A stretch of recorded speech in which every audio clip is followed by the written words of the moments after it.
અનાદિકાળથી આપણે જે આર્ત ધ્યાનની આગમાં આપણી જાતને હોમવાનું કામ કરેલ છે, એનું મૂળ શું, એનું રહસ્યોદ્ઘાટન આ ગાથાના માધ્યમથી કરવામાં આવેલ છે. મોહ વિકલ એમાં જીવડા. વિકલ એટલે વિહવળ. મોહના કારણે જીવ વિહવળ બને છે. મોહ એટલે એક જાતનો આવરણ આપણી આંખની પાસે ગોઠવાઈ જાય છે અને એના કારણે અજ્ઞાન ઊભું થાય છે, અજ્ઞાનનું અંધારું ઊભું થાય છે અને આપણે અજ્ઞાનના અંધારામાં ભટકતા રહીએ છીએ. એટલે બીજા ચરણમાં વાત કરી, અજ્ઞાને કરી અંધ. અજ્ઞાનના કારણે અંધ બની જાય છે. જ્ઞાન એટલે કે સાચી સમજણ અને અજ્ઞાન એટલે કે ગેરસમજણ, ખોટી સમજણ. એના કારણે જીવ અનાદિકાળથી આંધળો બનેલો છે. મોહનો ઉદય અને જ્ઞાનાવરણના ઉદયને ખેંચી લાવવાનું કામ કરે અને બંને ભેગા થઈ અને અનાદિકાળથી આપણો સંસાર એનું ગાડું ખેંચવાનું કામ કરીએ છે. એક બાજુ મોહનો બળદ અને બીજું બાજુ અજ્ઞાનનો બળદ, બે ભેગા થઈ અને સંસારનું ગાડું ખેંચવાનું કામ કરીએલ છે.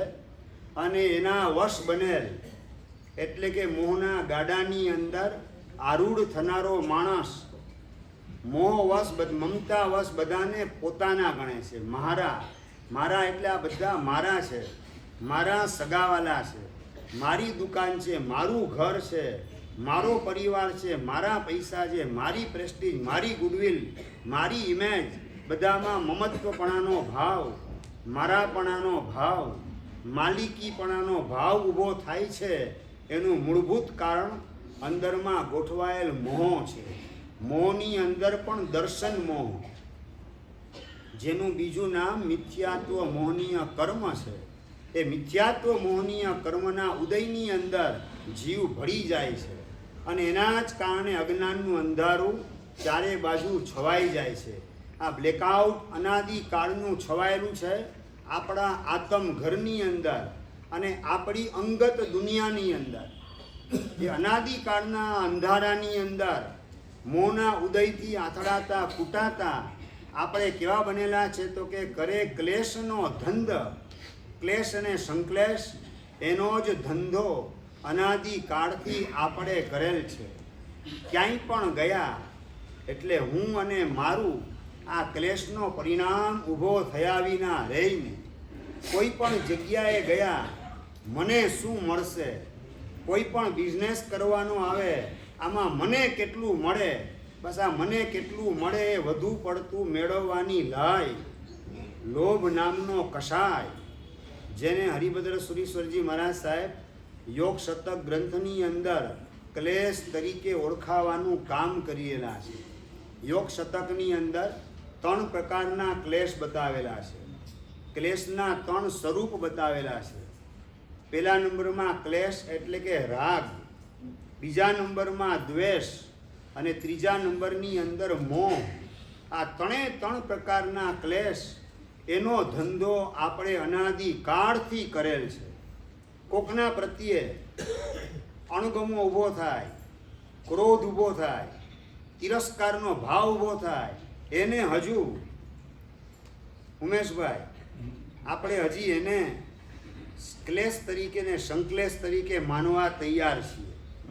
કોઈના પ્રત્યે ગુસ્સો આવી જાય, દ્વેષ આવે, એને ક્લેશ અને સંક્લેશ તરીકે માની લઈએ. પણ કોઈના પ્રત્યે રાગ ઊભો થઈ જાય, મમતા ઊભી થાય, એને આપણે ક્લેશ તરીકે સ્વીકારવા તૈયાર કેટલા? ભાઈ કેટલા તૈયાર? દીપકભાઈ, રાગ જે છે એ તો ઠંડકનો અનુભવ કરાવે છે. એને કઈ રીતે ક્લેશ અને સંક્લેશ માની? દ્વેષને, ક્રોધને, ઈર્ષ્યા દેખાઈને હજી આપણે સંક્લેશ તરીકે સ્વીકારીએ, કારણ કે એમાં આપણને શાંત ચિત્તે વિચારીએ તો પીડાનો અનુભવ થાય છે, બળતરાનો અનુભવ થાય છે, શારીરિક પણ ઇઝીનેસ ફીલ થતી નથી. એ વખતે અનઇઝીનેસ જેવું લાગે એટલે એને હજી આપણે ક્લેશ સંક્લેશ તરીકે માનીએ કે મેં બીજા ઉપર ગુસ્સો કર્યો. એ વખતે મજા ના આવે, મારી પ્રસન્નતા વેરવિખેર થઈ ગઈ. એટલે દ્વેષ કે ક્રોધ એને આપણે હજુ ક્લેશ તરીકે સંક્લેશ તરીકે સ્વીકારવા તૈયાર છીએ, પણ રાગને તો આપણે એકદમ મીઠો માનવાનું કામ કરીએ, આપણા સુખનું સાધન માનવાનું કામ કરીએ. રાગ એ તો મને ઠંડકનો અનુભવ કરાવે છે, એને કઈ રીતે સંક્લેશ માનવો?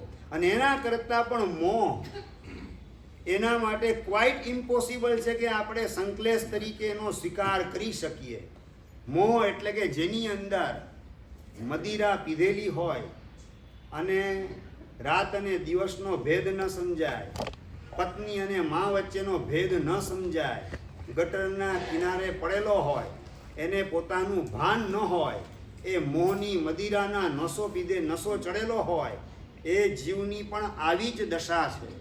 હું કોણ એનું ભાન જે ચૂકી ગયેલ છે, હું કોણ એ જ જેને ખબર નથી, તો પછી આત્માને થતું નુકસાન એ મને નુકસાન થઈ રહેલું છે એનું એને ભાન થવાની કોઈ શક્યતા છે જ નહીં. એટલે કર્મના બંધનના માર્ગે દોડવામાં એને કોઈ જાતની પીડાનો અનુભવ થતો નથી.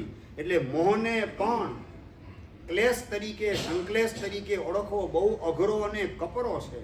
મોહ એટલે ખોટી ગેરસમજણ, ખોટી માન્યતા, ખોટી માન્યતાને ગેરસમજણ, અનાદિકાળની શરીરમાં હુંપણાની બુદ્ધિ, પરિવારની અંદર મારાપણાની બુદ્ધિ, આ મોહનો ઉદય છે.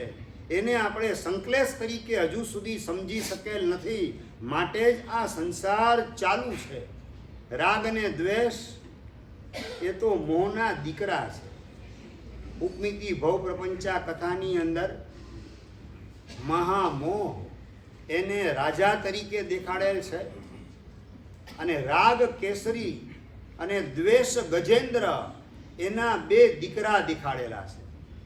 રાગ કેસરી એટલે રાગ એ સિંહ જેવો, અને દ્વેષ ગજેન્દ્ર એટલે કે હાથી જેવો દ્વેષ છે. હાથી અને સિંહ એ બળિયા પ્રાણી કહેવાય જંગલમાં. એમ મોહ રાજાના બે બળવાન દીકરા, જે અનાદિકાળથી મોહ રાજાનું સામ્રાજ્ય જગતની અંદર પૂર બહારની અંદર ફેલાવવાનું કામ કરીએલ છે. એની અંદર કોઈને મચક આપવા દેવાનું કામ એ કરવા દેતા નથી. જરાય પણ ઢીલાશ મોહ રાજાના શાસનમાં એ આવવા દેતા નથી. મોહ રાજા તો મજેથી પોઢેલો છે. એના બે દીકરા જે છે એ જ એનું સામ્રાજ્ય સંભાળવાનું કામ અનાદિકાળથી કરેલા છે. રાગ કેસરી અને દ્વેષ ગજેન્દ્ર, આપણે હજી દ્વેષને ક્લેશ તરીકે સંક્લેશ તરીકે સ્વીકારી લઈએ, પરંતુ રાગને હજુ સુધી ક્લેશ તરીકે માનવા તૈયાર નથી. મારા દીકરા પ્રત્યે મને જે મમતા ઊભી થાય એમાં ખોટું શું છે? આ મારી દુકાન છે, મારું ઘર છે, મારું વ્હીકલ છે, આ બધું બોલવું, આવી મમતા કહું, એની અંદર ખોટું શું છે? આવા પ્રકારની પાછી આપણી બુદ્ધિની બિલાડી આડી ઉતરી અને રાગનો બચાવ કરવાનું કામ કરે. રાગમાં શત્રુ તરીકેની બુદ્ધિ આપણને ઉત્પન્ન થવા દે નહીં. શાસ્ત્રકાર કહે છે કે જો રાગ આ દુનિયામાં ન હોત તો દ્વેષ ઉત્પન્ન થવાને કોઈ અવસર આવત નહીં.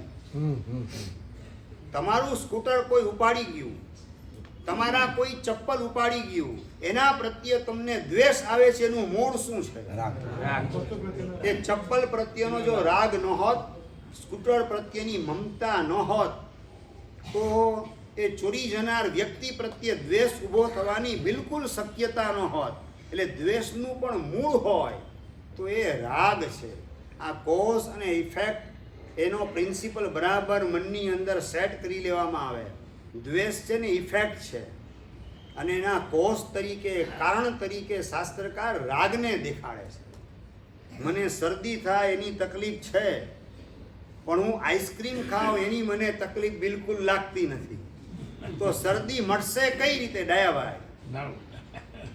આઈસ્ક્રીમ છોડવો પડે એ મને પસંદ છે, શ્રીખંડ છોડવો મને પાલવે તેમ નથી, બરફના ગોલા એમાં મને મજા આવે છે, ફ્રીજનું ઠંડુ પાણી એના વગર મને 1 કલાક ચાલે નહીં. એવી સ્થિતિ હોય અને શરદી તો બિલકુલ જોઈએ નહીં, પાછા બાંગ પોકારવાનું કામ, ઢોલ નગારા પીટીને જાહેરાત કરવાનું કામ હું જગતમાં કરું કે શરદીનો તો હું દુશ્મન છું, શરદી તો મને બિલકુલ જોઈએ નહીં, અને આઈસ્ક્રીમ પ્રત્યે ભરપૂર પ્રેમ હોય, શું રિઝલ્ટ શું આવે? શરદીમાંથી છુટકારો મેળવો ક્વાઇટ ઇમ્પોસિબલ છે.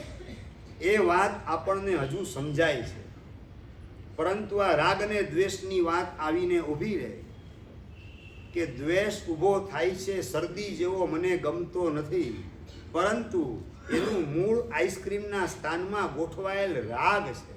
હવે આઈસ્ક્રીમ એ શત્રુ તરીકે કેટલો લાગે ભાઈ? ભાઈ આઈસ્ક્રીમ શત્રુ તરીકે કેટલો લાગે? નથી લાગતો. એના પ્રત્યે ભરપૂર પ્રેમ છે. શરદી પ્રત્યે દુશ્મનાવટ ઊભી છે.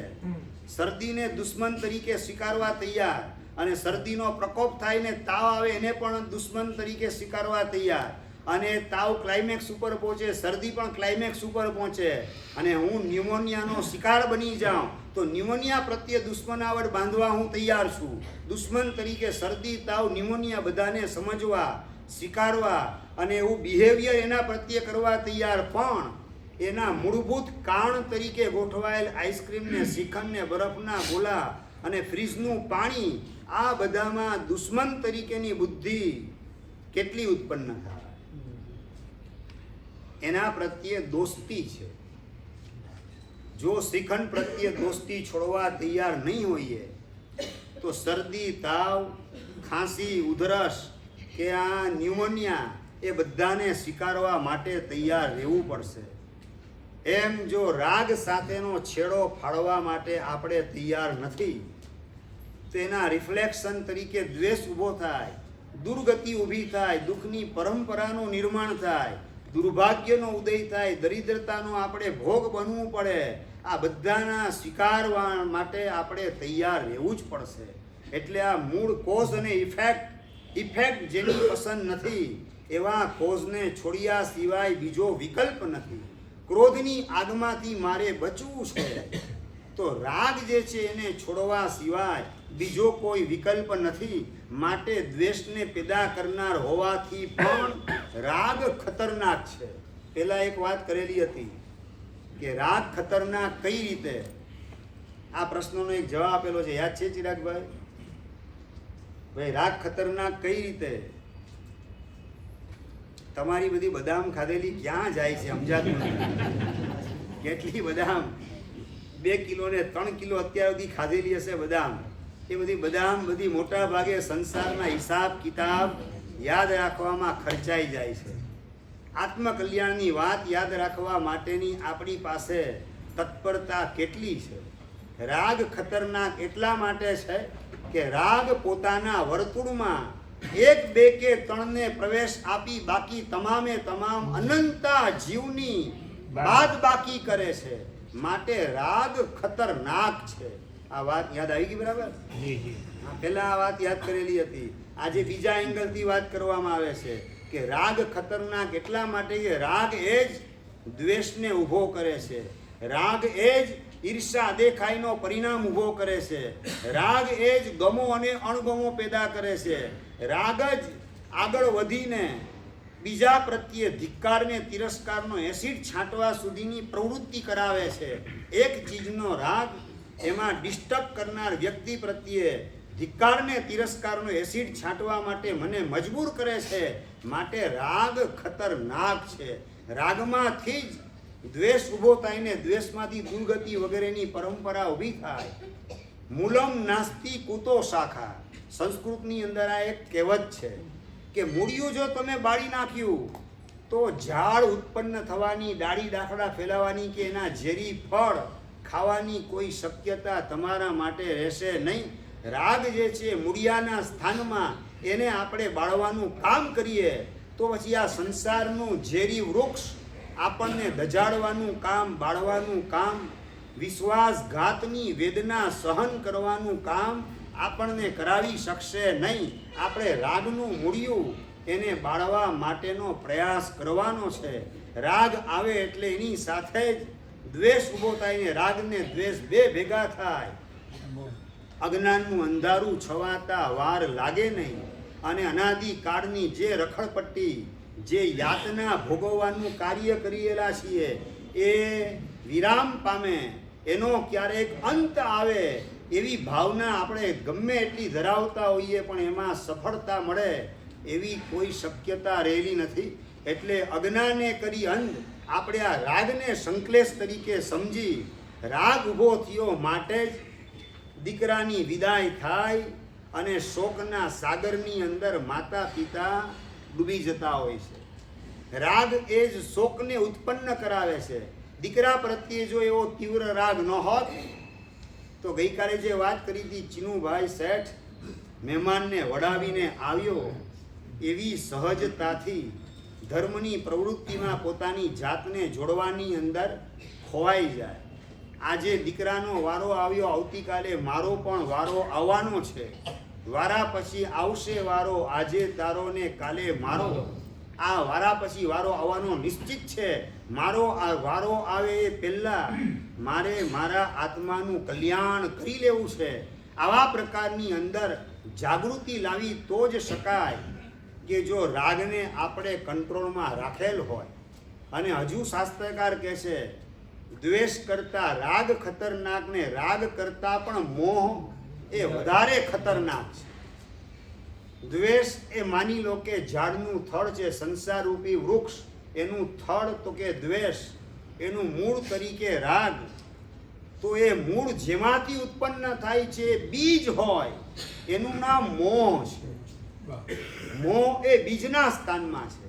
એ બીજ વાવેલ હોય મોહનું તો એમાંથી અંકુરા ઉત્પન્ન થવાના, એ મૂળિયા ફેલાતા જવાના અને સંસારનું ઝેરી વૃક્ષ એનો વિકાસ થતાં એને કોઈ અટકાવી શકશે નહીં.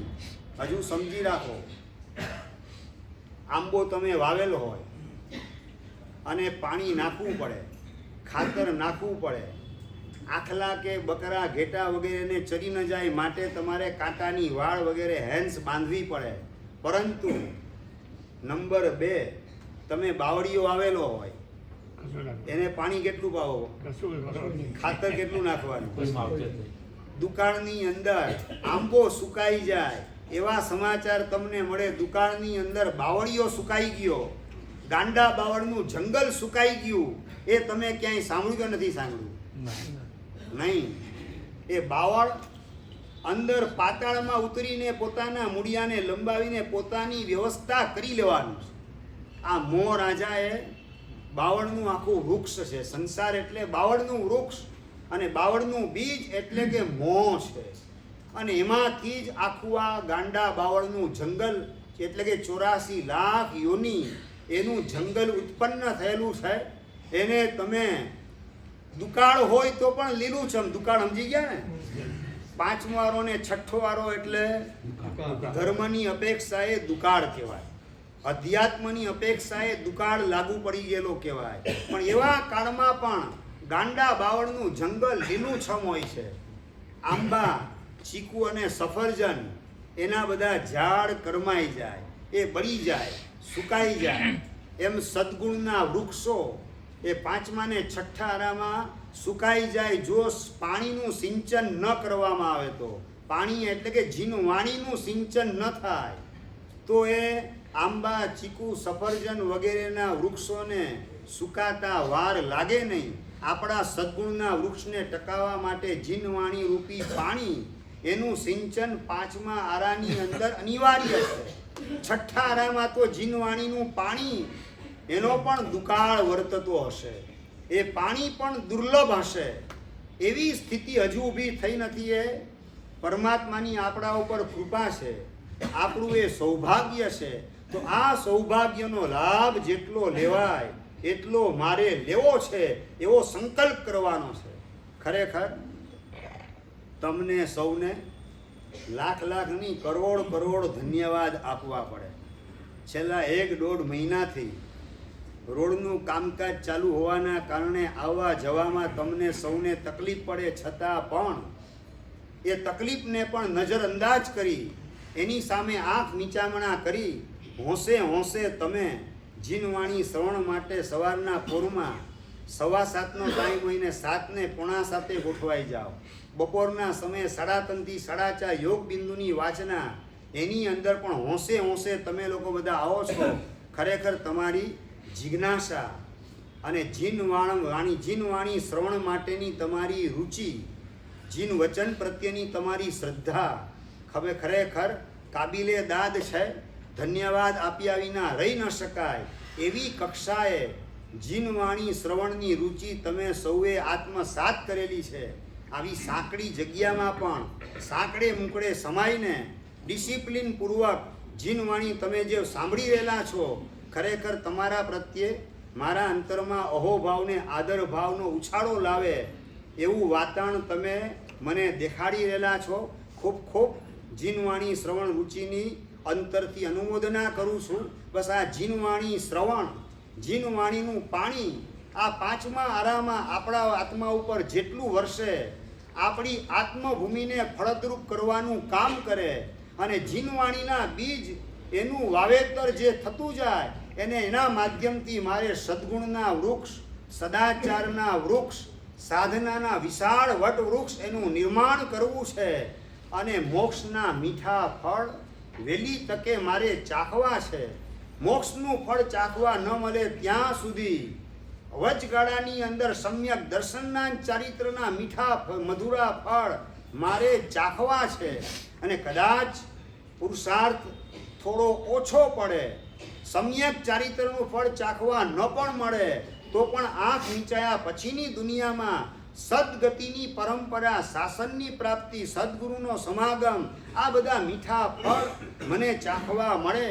આવી એક ભીતરની ઝંખનાને પ્રબળ બનાવી અને જીનવાણી રૂપી પાણી એનું સિંચન આપણી આત્મભૂમિની અંદર નિયમિત રીતે થતું રહે અને 5મા આરાના દુષ્કાળની અસરમાંથી આપણે આપણી જાતને બચાવી શકીએ એ માટે આપણે સૌએ સદા માટે કટિબદ્ધ રહેવાનું છે. આપણી વાત ચાલે છે મોહ એ બીજના સ્થાનમાં, જે ગાંડા બાવળનું બીજ એટલે કે મોહ છે. બીજ બહુ નાનકડું હોય અને નંબર 2, બીજ જમીનમાં દટાયેલું હોય, બહાર દેખાતું નથી. એ મોહ આત્મભૂમિની અંદર દટાયેલો છે, એ આપણને દેખાતો નથી. અને એનું કાર્ય શું? તો કે આપણને પોતાના કબજાની અંદર રાખવાનું, પોતાનો નશો આપણા ઉપર સવાર કરી દે. મોહ રાજા પેલા જે વાત કરેલી હતી, मैं जो कुछ तुमको दिखाऊंगा वही तुम देखोगे, वही तुम सुनोगे, उसके अलावा कुछ न देख सकोगे, न कुछ सोच सकोगे. આ પ્રકારની એની માયા ઝાડ, એની અસર અનાદિકાળથી આપણી ઉપર વર્તી રહેલી છે. માટે મોહ, જેની અસરમાં જ આપણું અનાદિકાળનું વ્યક્તિત્વ આપણે પાંગરવાનું કામ, ખીલવવાનું કામ કરેલ છે. એના આધારે જ આપણું સર્વસ્વ આપણને હાથ વગું દેખાતું હોય છે. એને આપણે કઈ રીતે ખતરનાક કહી શકીએ, એને કઈ રીતે આપણા દુશ્મન તરીકે ઓળખી શકીએ. એટલે હજુ કદાચ રાગ દુશ્મન તરીકે ઓળખાવી દે તો આપણે શાંતિથી સમજતા રાગને દુશ્મન તરીકે સ્વીકારવા તૈયાર હોઈએ, પણ મોહને દુશ્મન તરીકે સ્વીકારવાની તૈયારી અનાદિકાળથી આવેલી નથી. કારણ કે મોહ જે છે એના જ નશામાં આપણે જીવી રહેલા છીએ. એની જ માયા ઝાડની અંદર એ જે દેખાડે એ દેખીએ, જે સંભળાવે એ સાંભળીએ. હું સંભળાવતો હું ને ત્યારે પણ સાચું બોલજો, હું સંભળાવું એ તમને સંભળાય કે બીજું કંઈક સંભળાતું હોય? બીજું અંદર ચાલતું હોય. રાહુલભાઈ, નરેન્દ્રભાઈ, હું જે સંભળાવું એ તમને સંભળાય કે બીજું કંઈક સંભળાય? એમાં જ ધ્યાન હોય છે. એમાં જ ધ્યાન હોય કે અંદરથી કોઈ થોડો ધીમો અવાજ ચાલતો હોય છે. મહારાજ સાહેબ તો છે ને સંસાર છોડીને બેઠા, વ્યાખ્યાની પાઠ ઉપર બેઠા, આ નીચે ઉતરે અમારી યારે ગોઠવાય રહે તો ખબર પડે કેટલે વિશે સો થાય. એ તો એ બધું એમને બોલવું છે, જીવવું થોડું છે. જીવવાનું તો આપણે છે. દિનેશભાઈ, આ છે ને મોહ રાજાની અસર છે, એનો નશો, એના ઉપર આપણે સવાર થયેલા છે. આપણી ઉપર એને સવાર થવા દેવાનું કામ કરેલ છે. તમારે તમારું સામ્રાજ્ય મારી આત્મભૂમિમાં જેટલું ફેલાવવું એટલું ફેલાવો, તમને છૂટ છે. આ ભીતરખાને આપણે એને સંમતિ આપેલ છે. એ જીનવાણી સાંભળતા સાંભળતા પણ આવા પ્રશ્નો અંદરમાં ઊભા થતા હોય. મહારાજ સાહેબને તો કેવું છે, અમારી હાથે હોય તો ખબર પડે કેટલી વિશે શો થાય, કઈ રીતે આ સંસાર ચાલે. મહારાજ સાહેબને થોડો સંસાર ચલાવો, એને તો બધું છોડી દીધું જ. આ પ્રકારનો મોહનો નશો આપણને ભૂલાવાનું કામ કરે, સંભળાવવાનું કામ કરે, સમજાવવાનું કામ કરીએ અને એ જ સાંભળવામાં ને સમજવાની અંદર ગરકાવ થઈ જઈએ તો જીનવાણી સાંભળવાનું, સમજવાનું, સ્વીકારવાનું અને એના માધ્યમથી આપણી જાતને સુધારવાનું સૌથી મહત્વપૂર્ણ કામ એ બાજુએ પડ્યું રહે. આવું ભૂતકાળમાં અનંતી વાર મારા અને તમારા જીવનમાં થઈ ચૂકેલું છે. એનું પુનરાવર્તન આ ભવમાં ન થાય એની આપણે જાગૃતિ રાખવાની છે. મારે એ નશાની અસર ઝીલવી નથી. આ એક નશો, મોરાજાની માયાજાળ શું હોય એની વાત તમને કરવી છે. અમારા ગામનો એક, હું નાનો હતો ત્યારનો પ્રસંગ યાદ આવે છે. લગભગ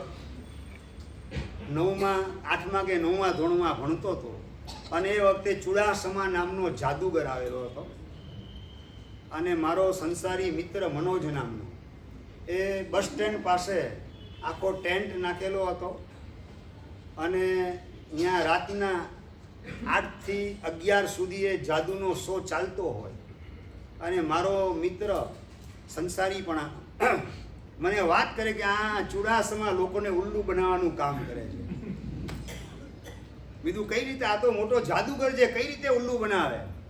છોકરીને કાપીને દેખાડે, ડોકું કાપીને આ બાજુ ડોકું હોય ને આ બાજુ ધડ હોય અને વચ્ચેથી પોતે આમથી તેમ પસાર થાય. સ્ટેજમાંથી લોકોને પણ બોલાવે, સ્ટેજ ઉપર લોકોને બોલાવે સ્ટેડિયમમાંથી, આવો તમે પણ પસાર થાઓ. આ બાજુ ડોકું બોલવાનું પાછું કામ કરતું હોય, આ બાજુ છોકરીના હાથ પગ હલતા હોય અને વચ્ચેથી માણસ પસાર થતો હોય અને લોકો એકદમ મોઢામાં આંગળા નાખી જાય. આવા પ્રકારની ઘટના એ જાદુ મેં પણ જોયેલું હતું સંસારીપણે. અને મનોજ મને વાત કરે કે આ લોકોને ઉલ્લુ બનાવવાનું કામ કરે છે. બીજું ઉલ્લુ બનાવે છે પણ એ ઉલ્લુ બનાવે છે સમજાય કઈ રીતે? તું મારા ઘરે આવતો તો સમજાઈ જાય.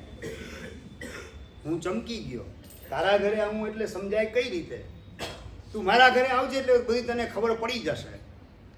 એટલે રાતના એના ઘરે હું ગયો અને એનું જે ઘર હતું એનું લોકેશન એ રીતે હતું કે આ સ્ટેજ હોય, સ્ટેજની ઉપર જે બાંધેલું કપડું અને સ્ટેડિયમનો વિભાગ જેમાં લોકો બેસેલા હોય એમાં એની વચ્ચે એ થોડોક વિભાગ ખાલી હતો. એ કાણા જેવી થોડી નાનકડી જગ્યા અને સ્ટેજ ઉપર જે પ્રોગ્રામ ચાલતો હોય એ થોડી નાનકડી જગ્યા. દૂરબીનથી એ જોઈએ તો ત્યાં શું ચાલે છે, એક્ઝેક્ટ સત્ય હકીકત શું બને છે ત્યાં એને દેખાવા માંડે. સમજાય હું શું કહું છું? અને મને ત્યાં લઈ ગયો કે તું આવજે રાતે. હું એ જગ્યાએ હું ગોઠવાઈ ગયો, મને દૂરબીન આપ્યો, છોકરીનો જે શો આવ્યો અને આમ સનસનાટી ભરેલો આ શો, ડોકું કપાઈ જાય એમ કરવત ફેરવતો દેખાડે, લોહીનું એક ટીપું પડે નહીં અને છતાં આ બાજુ ડોક આ બાજુ ધડ અને દૂરબીન લઈને મને કીધું તું હવે જોવાનું કામ કર આ મેઇન શો.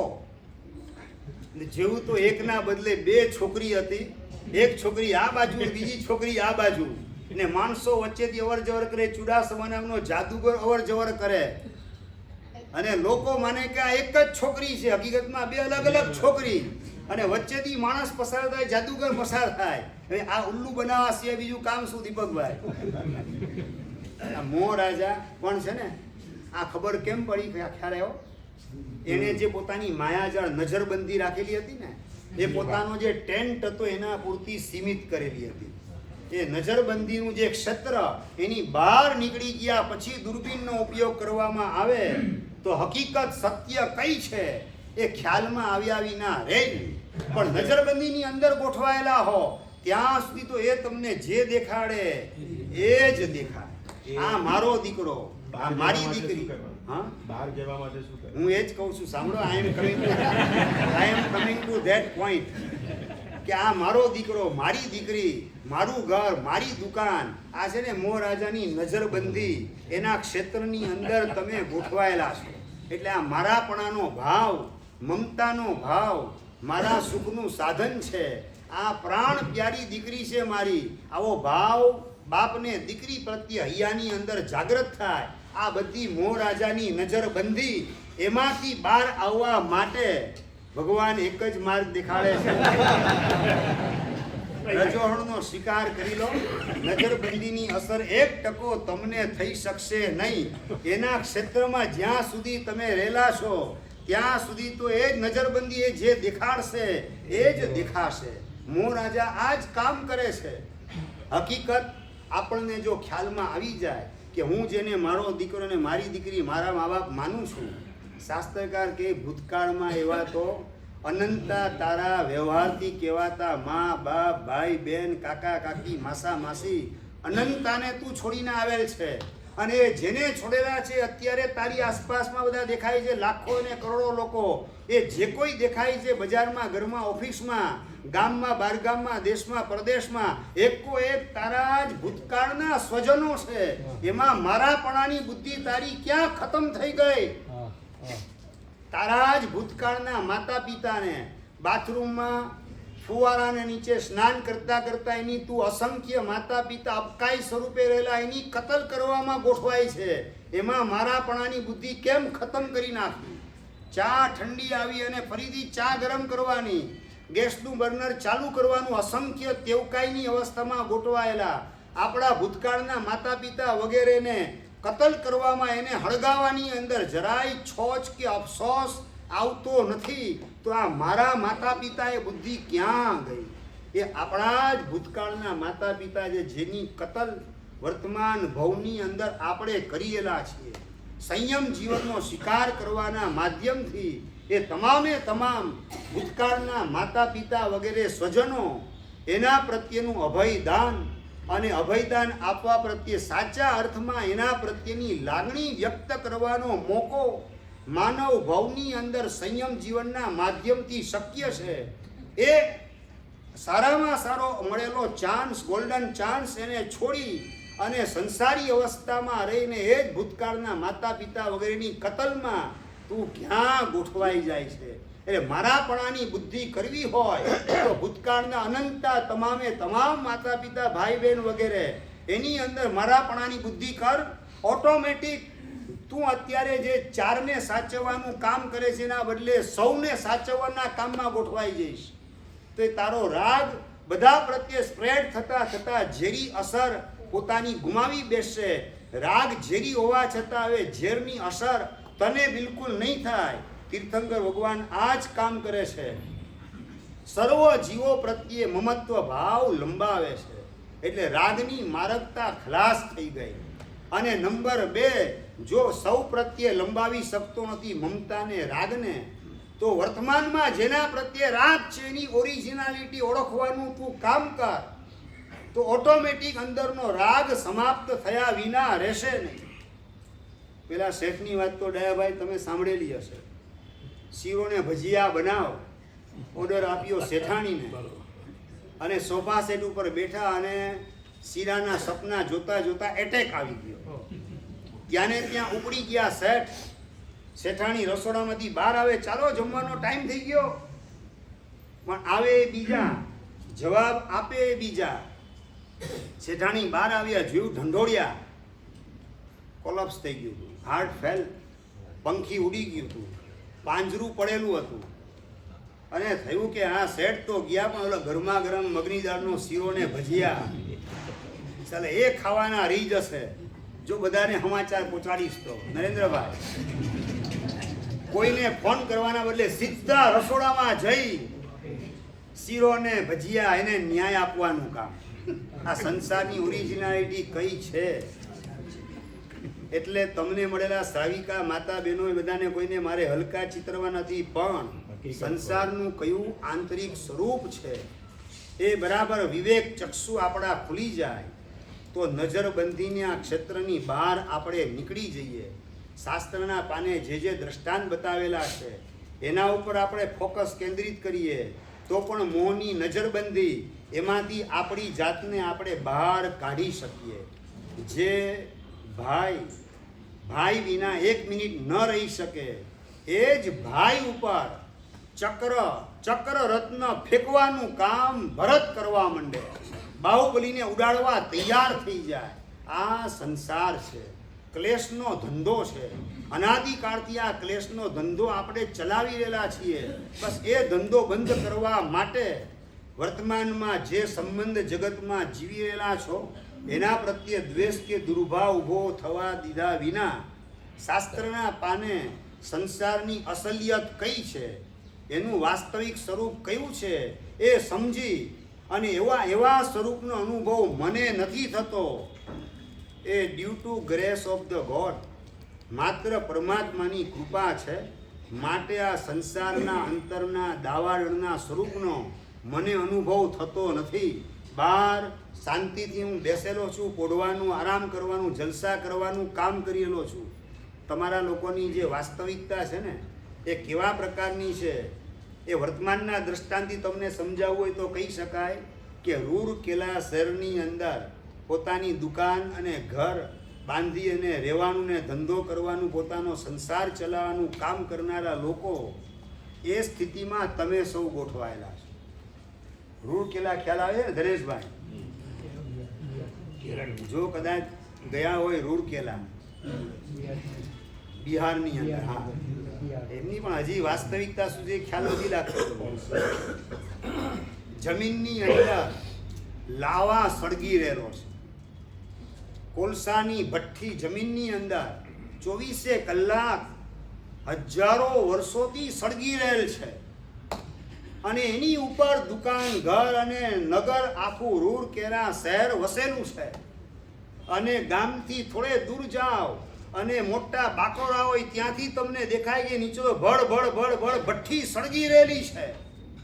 એ સળગી રહેલી ભઠ્ઠી જ્યારે એને ઉપરની સપાટી સુધી જો ગોઠવાઈ જશે, ઉપરની સપાટી સુધી જો આગ ઠેઠ સુધી પહોંચી ગઈ તો ધબાઈ સ્વાહા થતા વાર લાગવાની નથી. એ નીચે આગ સતત ચાલુ છે. નગરના લોકો ગામની બહાર આવીને જુએ, એને દેખાય કે આ તો નીચે ભડ ભઠ્ઠી સળગી રહેલી છે. એની ઉપર આપણે આપણી દુકાનને, ઘર, ઓફિસ બધું બાંધીને આપણો સંસાર ચલાવવાનું કામ કરીએ, પણ ક્યારે આ બધું ધબાઈ સ્વાહા થઈ જાય એની કોઈ આગાહી કરી શકાતી નથી. આવો તમારો વર્તમાન કાળનો સંસાર. પુણ્યનું જ્યાં સુધી પાંદડું ખસતું નથી, સાથ સહકાર આપવાનું છોડતું નથી, ત્યાં સુધી સંસાર તમને મીઠો ને મધુરો લાગે. રાગમય સંસાર એ ત્રાસમય નથી લાગતો, પણ જ્યારે પુણ્યનું પાંદડું ખસી જાય અને પાપનો ટાઈમ બોમ્બ ફૂટે પછી એ ત્રાસમય કેવો બને, એ કેવા પ્રકારનો સંકલેશનો અનુભવ તમને કરાવે એ કહેવાની પછી કોઈને જરૂરત નહીં પડે. તમે પોતે અંદરથી સળગતા હશો, પણ now it is too late. ઘણું બધું મોડું થઈ ગયું હશે. પછી રિવર્સ ગેરમાં આવવા માટેની કોઈ જોગવાઈ તમારા માટે બચેલી નહીં હોય. પછી માત્ર સુસાઇડ કરી અને જીવન પૂરું કરી દો. અને આવા કેટલાય શેરબજારિયા સુસાઇડની અંદર હોમાઈ ગયેલા છે. મારા કરતાં તમારી પાસે વધારે સમાચાર, સારા અને સાચા ને પાક્કા સમાચાર તમારી પાસે હોય છે. એટલે પણ ભરોસો એના ઉપરનો કેટલો છે? ગુરુદેવ, રાગ છોડવો અને ચારિત્ર લેવું એનું સત્વ ના હોય તો એને ડાયવર્ટ દેવગુરુ તરફ કરી શકાય ને? હા, રાગ જ્યારે છોડવો શક્ય ન હોય ત્યારે રાગની સાપ એને મારવો શક્ય ન હોય ત્યારે મદારી શું કરે? એમાંથી ઝેરની કોથળી કાઢી નાખે. એમ દેવગુરુ ધર્મ, એના પ્રત્યે રાગ એટલે કે અહોભાવ. દેવગુરુ પ્રત્યેનો પણ જો રાગ તરીકે રાખો તો જોખમ ઊભું છે. હા, ગુરુ પ્રત્યેનો રાગ હોય ને, ગુરુને જો 5 શિષ્ય હોય અને એક શિષ્યને જે છે 1 કલાક પાઠ આપે ને તમને અડધો કલાક આપે, એટલે રાગ શું કરે? દ્વેષમાં પાછળ તાણી લેવાનું કામ કરે.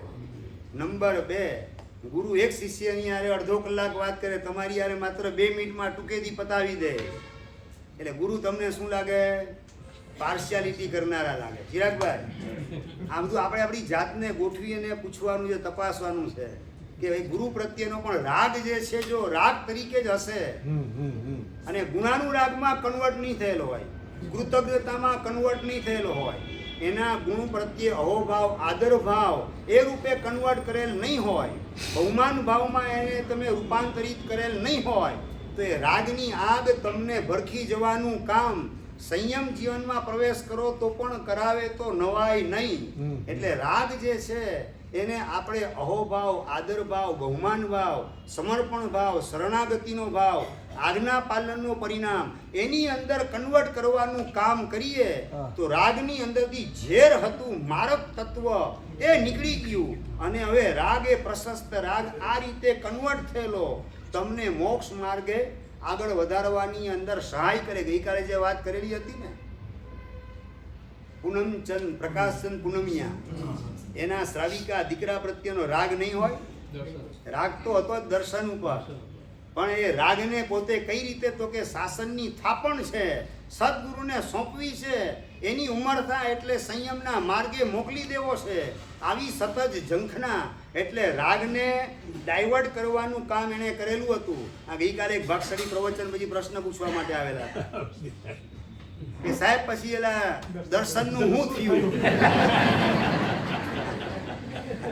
તમને તો બસ આમાં જ રસ, ઓલાનું હું થયું, બીજું અલિયા તારું હું થશે એનો વિચાર કર, દર્શનનું શું થયું એની પંચાયતમાં શું શા માટે તું ઉતરે છે? પણ બસ આપણને છે ને રસ, બીજાનું ડિટેલિંગ કરવામાં આપણને ઇન્ટરેસ્ટ છે, આપણી જાતમાં ઊંડા ઉતરવા માટેની કોઈ આપણી તૈયારી નથી. કારણ કે ખબર જ છે આપણે અંદરમાં ઉતરીએ એટલે ભેકારને ભયંકર વાતાવરણ દેખાવાનું છે, એટલે બીજામાં ઉતરો, આપણામાં જોઈ શકાય તેવું કંઈ નથી. દર્શનીય અને રમણીય આપણામાં ઉતરીએ તો કંઈ દેખાય એવું છે નહીં, એટલે અંદર નજર બિલકુલ નથી કરી, બહાર જ નજર કરે રાખો, ઓનું શું થયું ને ત્યાં શું થયું, આ કેવો ને ઓલી કેવી, બસ એ જ વિચારધારામાં આખો ભવ પારખી પંચાયતમાં બરબાદ કરીએલા છીએ. મેં વાઘસાણીને વાત કરી,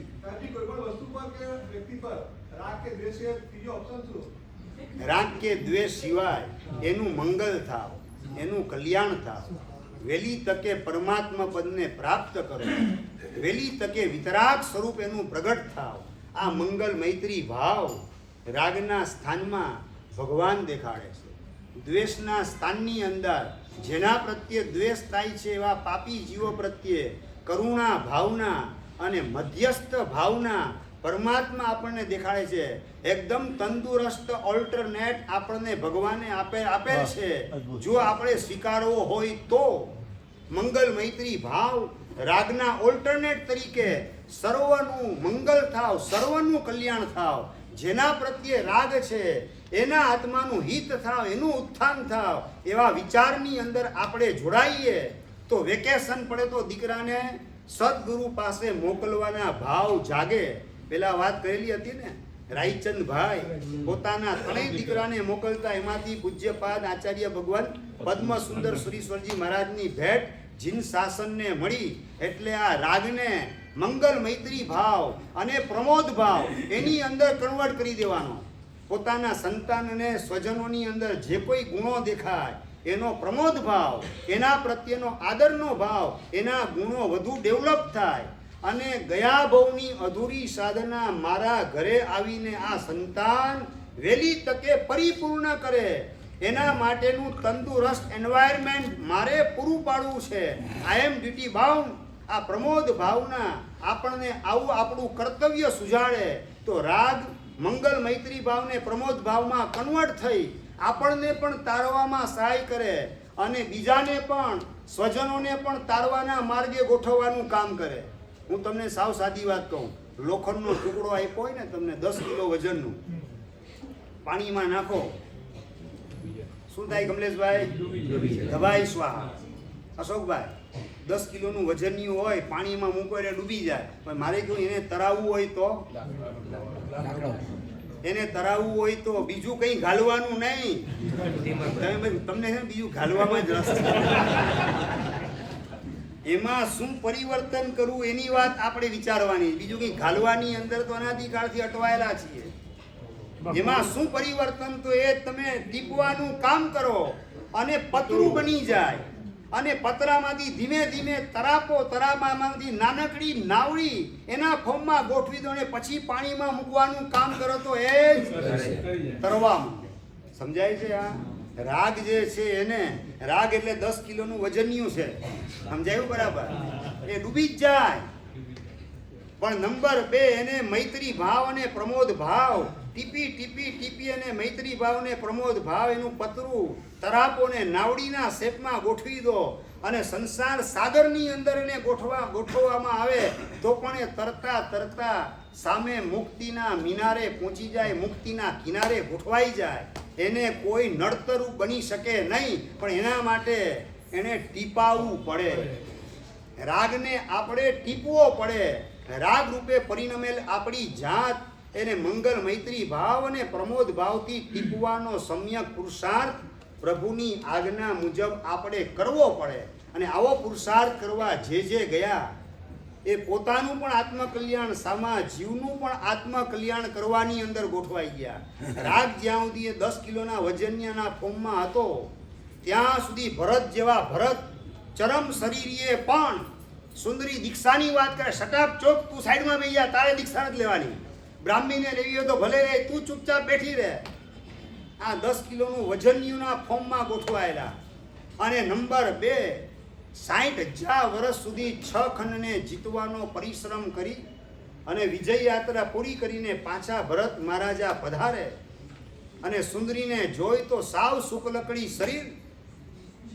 અરે સુંદરીને બોલાવો, આને નહીં, આ ડોસી ઘરડી ડોસીને ક્યાં લાવ્યા? સુંદરીને બોલાવો. રાજન આ જ સુંદરી છે.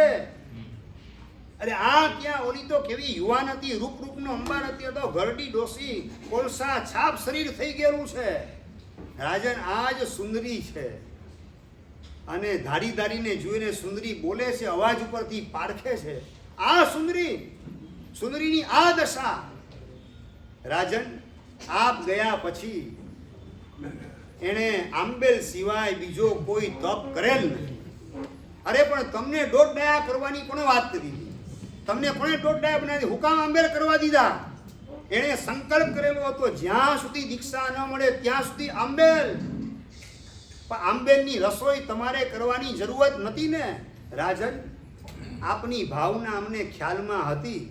આપ એને આપનું સ્ત્રી રત્ન બનાવવા માંગતા હતા, અમે સમજતા હતા. માટે રસોઈયા કહી કે અમે સાહેબ ધરાર ના પાડી દીધી, સુંદરી ખાવું હોય તો આ ખા, આંબેલની રસોઈ મળશે નહીં આ રસોડાની અંદર. અને સુંદરીએ ત્યાં સૂર્યોગે બધાનું કાંઈ ચોયમ્પિયારમ 24 ઉપવાસનું પછાણ કરી લીધું. 1, 2, 5, 15, 25 ઉપવાસ 24. એને જોઈને લાગ્યું કે આ તો ઉપડી જશે. એટલે એની ઈચ્છા હતી એ મુજબ આંબેલ અમારે કરાવવા પડ્યા. અમારી ઈચ્છા નથી, પણ જો આંબેલની રસોઈ ના આપે તો 24 ઉપવાસ કરી અને યમ શરણ થઈ જાય તેવી શક્યતા અમને દેખાતી હતી. એટલે એને જીવાડવા માટે આંબેલ એને કરવા માટેની રજા આપી, આંબેલની રસોઈ અમે આપી. અને છતાં અલુણા આંબેલ અને 2 દ્રવ્યના આંબેલા સુંદરી કરેલી છે. એમાં અમારી કોઈ બળજબરી જબરજસ્તી ચાલી શકે તેમ નથી. માટે રાજન આવી પરિસ્થિતિ ઊભી થઈ. એક શબ્દ સાંભળતો જાય ભરત, અને 10 કિલોનું ઓલું વજન્ય હતું એ ટીપાતું જાય. અને એમાંથી પ્રમોદ ભાવ એનો તરાપો ને નાવડી તૈયાર થઈ. આંખમાંથી આંસુ પાડે ભરત કે સુંદરી તારી આ ભાવનાને હું ઓળખી શક્યો નહીં. ધિક્કાર છે મારી વાસનાને. ખુશીથી સીધાઓ સંયમના માર્ગે. ભરત મને રજા આપ, આશીર્વાદ આપે ભરત. અને આદિનાથ પરમાત્માને સોંપાઈ ગઈ સુંદરી. સંયમની સાધનામાં ગોઠવાઈ ગઈ. આ રાગ હતો ત્યાં સુધી એ રાગ ભરત માટે ડૂબાડનારું તત્વ હતું, પણ એને પ્રમોદમાં કન્વર્ટ કરવાનું કામ ભરતે કર્યું. સાચી હકીકત, સાચી એની ભાવના સુંદરીની ખ્યાલમાં આવી ત્યારે તો એ રાગને મૈત્રી અને પ્રમોદ ભાવની અંદર કન્વર્ટ કરી એનું મંગલ થાવ, કલ્યાણ થાવ. અને એની આ ઉત્તમ ભાવના સંયમની સાધના માટેની એમાં હવે મારે પથ્થરો બનવાનું કામ કરવું નથી, અંતરાયભૂત બનવાનું કામ કરવું નથી. એને સપોર્ટ આપવાની મારી ફરજ મારે વહેલી તકે અદા કરવી છે. આ પ્રમોદ ભાવ પોતાની ફરજનું ભાન કરાવે અને એમાંથી ભરત પણ પોતાની જાતને તરવાના માર્ગે ગોઠવે, સુંદરીને પણ તરવા માટેની અનુકૂળતા કરી આપે. એટલે રાગ એને આ રીતે આપણે જો મૈત્રી અને પ્રમોદમાં કન્વર્ટ કરી શકીએ તો એ રાગ મારકના બદલે તારક બને. અને નંબર 2, દ્વેષ ભાવ. પાપી પ્રત્યે અને દુઃખી પ્રત્યે અનાદિકાળથી દ્વેષ ભાવ જ આપણે સંગ્રહેલો છે.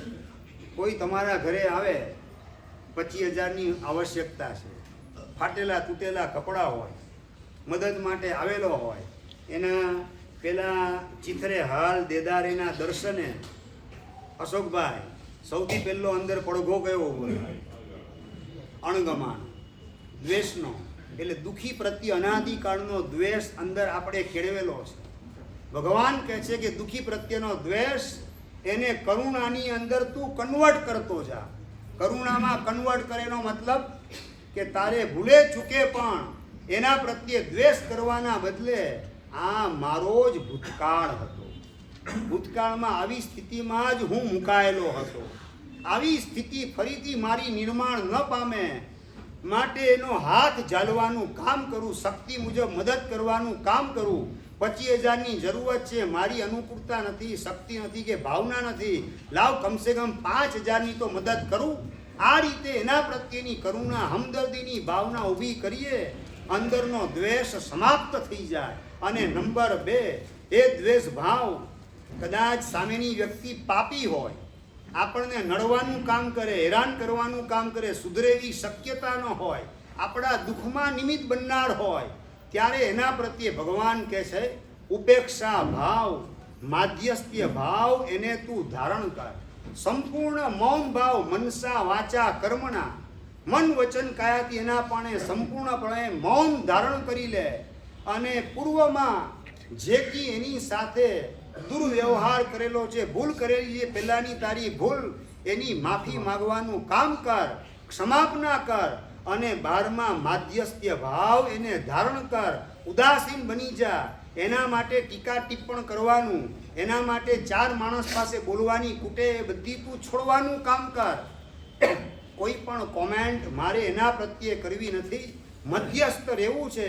આવી માધ્યસ્થ્ય ભાવના ધારણ કરવામાં આવે તો દ્વેષ એનું પણ વજન્યું જે છે 10 કિલોનું, એ પણ તરાપાની અંદર અને વાણની અંદર ટ્રાન્સફર થઈ જાય અને ડૂબવાના બદલે તરવાના માર્ગે આપણને ગોઠવવામાં એ સહાય કરે. એટલે દ્વેષને કરુણા ભાવના અને માધ્યસ્થ્ય ભાવમાં કન્વર્ટ કરીએ, રાગને મંગલ મૈત્રી ભાવ અને પ્રમોદ ભાવ એની અંદર કન્વર્ટ કરીએ તો આ ક્લેશનો ધંધો અનાદિકાળથી જે ચાલુ છે એ બંધ થાય તેવી શક્યતા છે. એટલે મમતા વશ ગણી માહરા કરે ક્લેશનો ધંધ.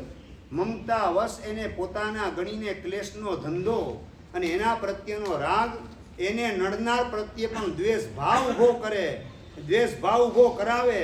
અને એના દ્વારા આપણે ક્લેશ સંક્લેશની હોડીમાં જ આપણી જાતને હોમીએ. આવું ભૂતકાળમાં અનાદિકાળથી ચાલુ આવે છે. એ ચાલી આવતો આ ક્લેશનો ધંધો એને આ ભવમાં વહેલી તકે વિરામ આપી અને મંગલ મૈત્રી પ્રમોદ કરુણા માધ્યસ્થ્ય ભાવ એની સરસ મજાની રંગોળી આપણા જીવનમાં રચીએ, એ જ મંગલ કામના. જીનાગના વિરુદ્ધ કહેવાય તો ઈચ્છામિ દુઃખ.